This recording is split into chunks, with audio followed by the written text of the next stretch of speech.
Around 5 million properties across England and Wales are leasehold, meaning the households in those properties do not fully own the home they bought.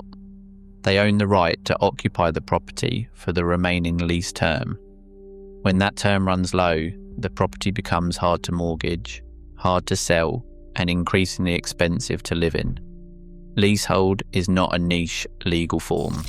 It is the standard tenure for almost every flat sold in England and Wales, and for a significant number of houses built by volume developers in the 2000s and 2010s. Most people living in leasehold properties did not fully understand what they were buying. That is not an accident.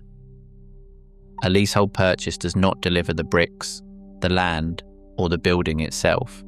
It delivers a contract, a fixed number of years counted down from the day you sign. For most modern flats and many new build houses, that number is 125 years. The freeholder, often a distant company or investor, keeps permanent ownership of the land and structure. The leaseholder, meanwhile, owns only the right to occupy their space until the clock runs out. This countdown shapes everything. The moment the ink dries, the term starts shrinking. Each year, the lease gets shorter, and with it, the owner's control slips further away. The difference between owning a 125-year lease and an 85-year lease is not just theoretical. Banks and building societies use the remaining years as a hard line. Above 80 years, most lenders will consider a mortgage.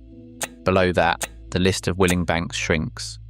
Drop under 60 years, and the property becomes almost impossible to remortgage or sell on the open market.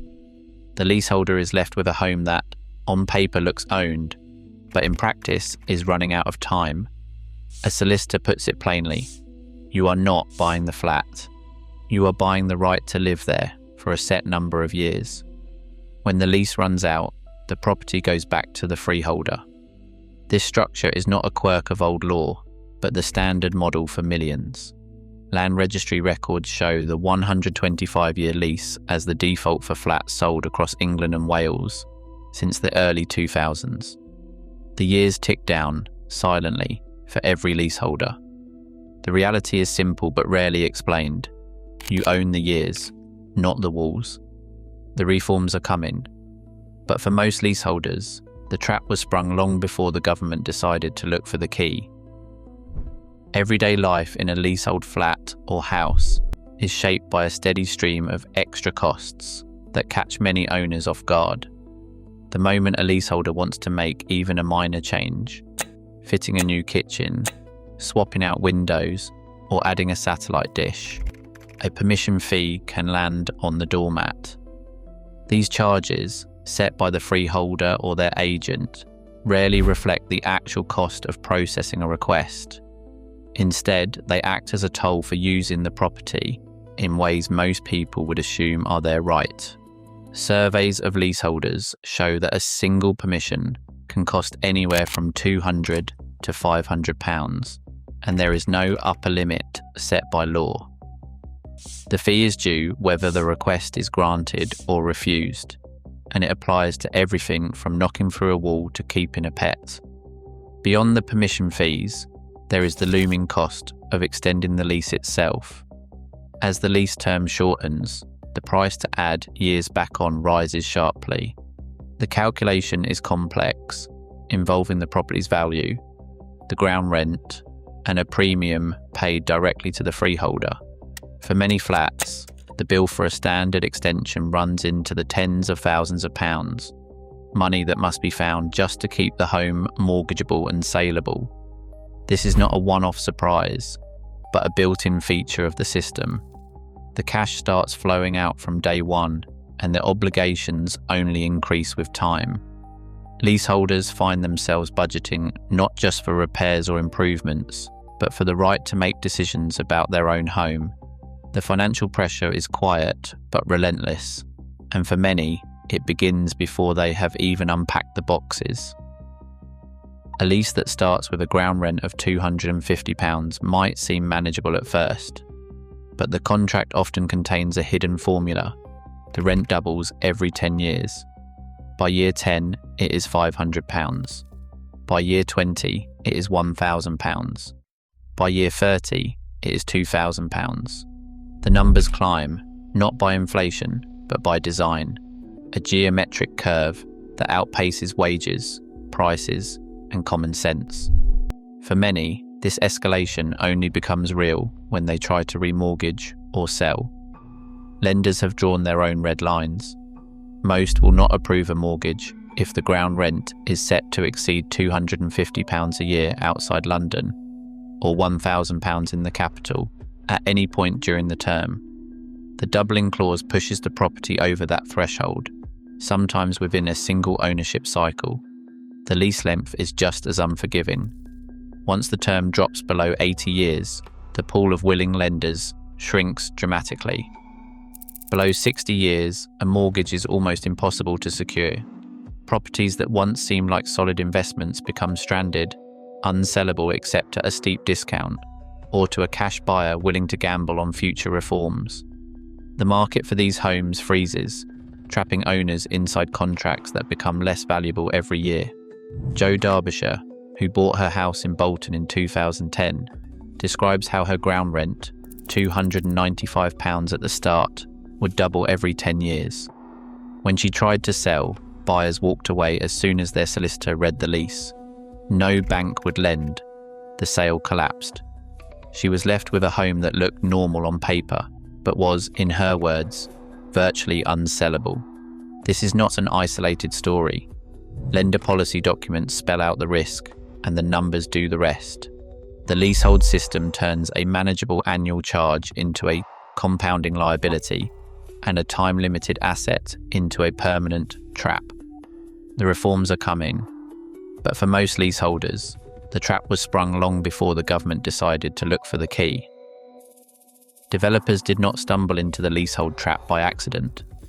They engineered it, contract by contract, to turn the ordinary ground rent into a reliable stream of income, one that could be bundled, sold and traded far from the streets where leaseholders live. Taylor Wimpey, one of the country's largest house builders, became the most visible example. Between 2005 and 2022, the company sold around 140,000 homes with escalating ground rent clauses. The formula was simple: set a manageable headline rent, then embed a schedule that doubled it every 10 years. On paper, the increase looked remote.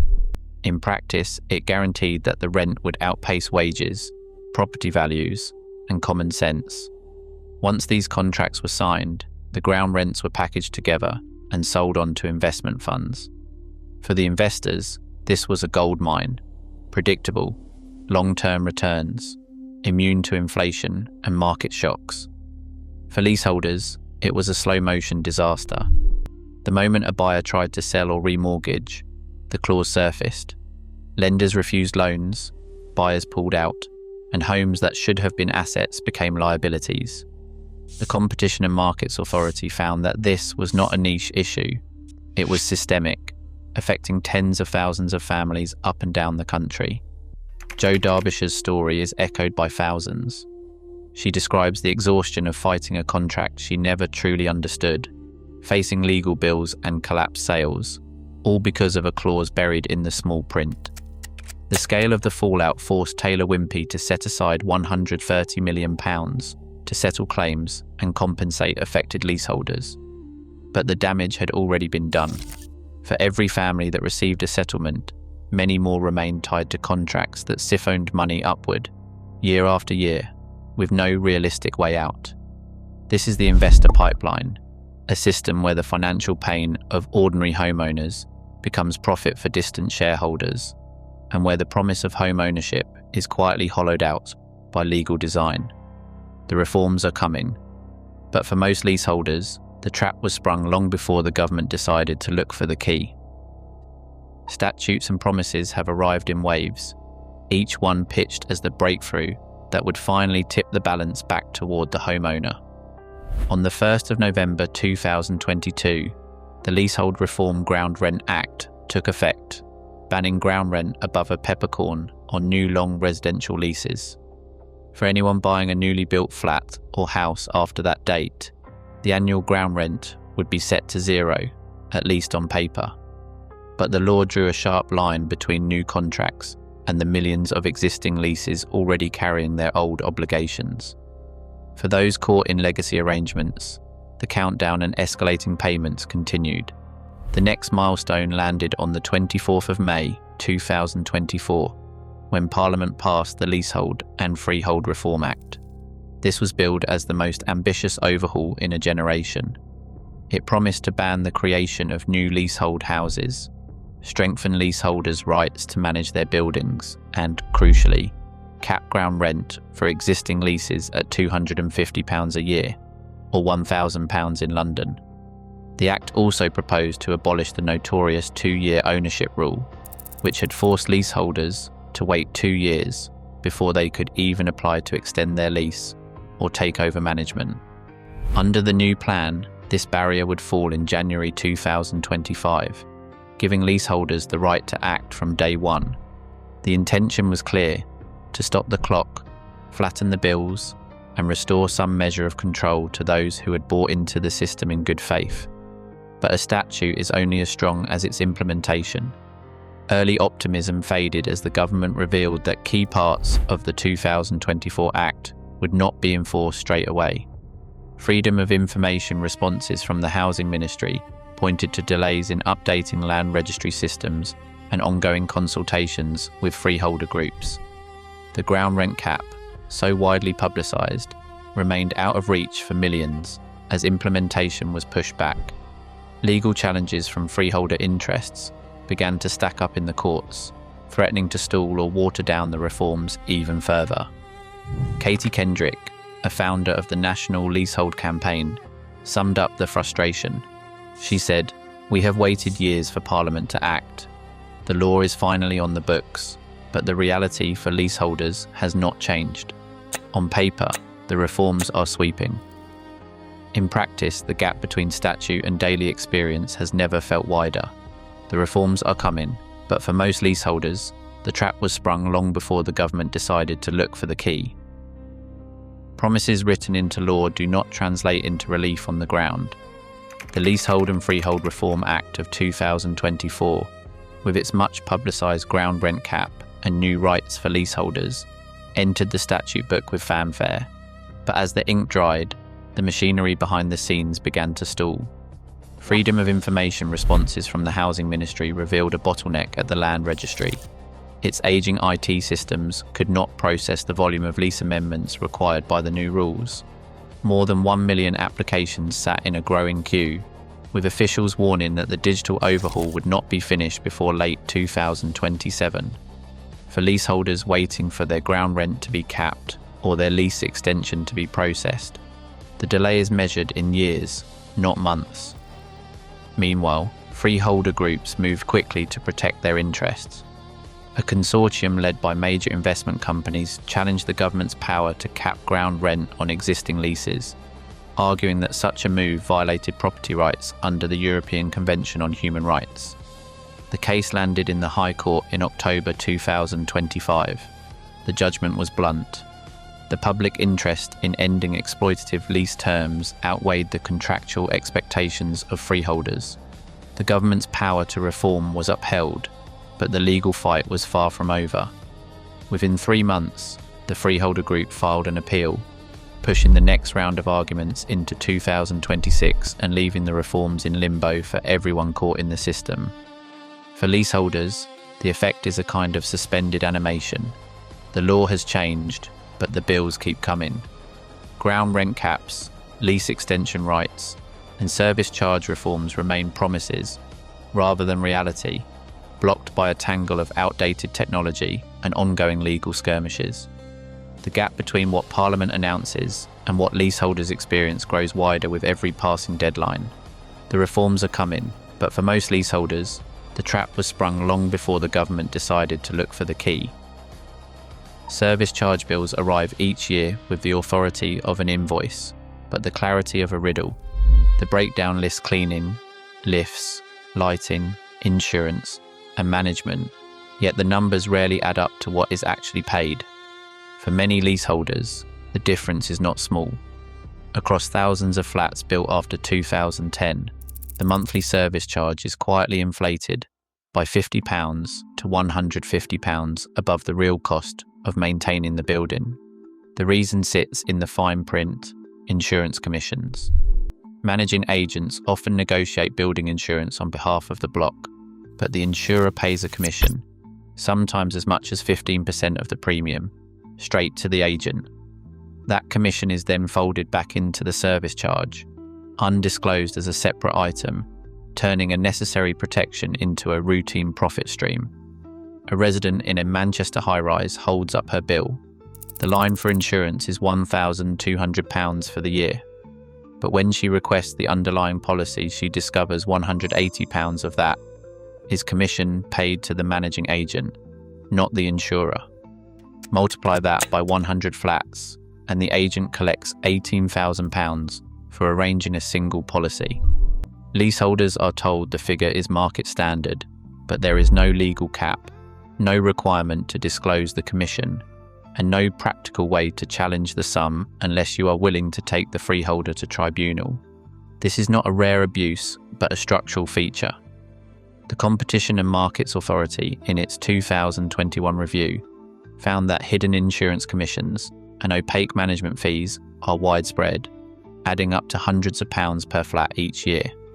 For households already squeezed by ground rent and permission fees, these uplifts are not just an annoyance, they are a steady drain on disposable income, built into the system by design. The financial case for reform is not theoretical. For millions, it is printed on the annual statement.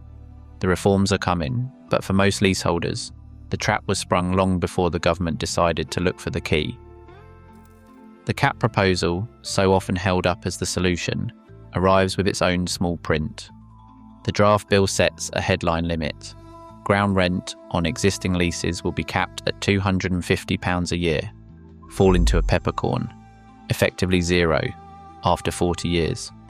On paper, this sounds like the end of runaway payments, but the details matter. This cap is not yet law. As of mid-2026, it remains a draft, not an active safeguard. Leaseholders still pay the full sum until the government completes its long-promised overhaul of the land registry systems, a process now projected to stretch into 2028. The cap also comes with a taper. For leases with ground rent above £250, the rent is supposed to reduce gradually, not all at once. The reduction is phased over 4 decades, leaving many leaseholders paying hundreds of pounds a year for years to come. And crucially, the cap is not retrospective. It will not refund past overpayments or undo the financial damage already done by doubling clauses or aggressive rent reviews. For those who have already lost buyers, paid inflated extension premiums, or watched their property value collapse, the relief is only forward-looking. Legal challenges add another layer of uncertainty. Freeholder groups, backed by investment funds, continue to contest the government's power to cap rents on existing leases. The High Court has ruled in favour of the public interest, but appeals are pending, and the outcome remains unsettled. Meanwhile, the cap's most immediate promise, that leaseholders would see bills fall overnight, remains unfulfilled. The system is still running on the old terms, with the trap intact. The reforms are coming, but for most leaseholders, the trap was sprung long before the government decided to look for the key. Every year, another lease drops below 80 years, making mortgages harder, options fewer, and ground rents like £250 in 2005 quietly climbed toward £2,000 by 2035. 5 million households live inside a contract designed for extraction, not security. Announced reforms promise relief, but on the ground, conditions barely shift.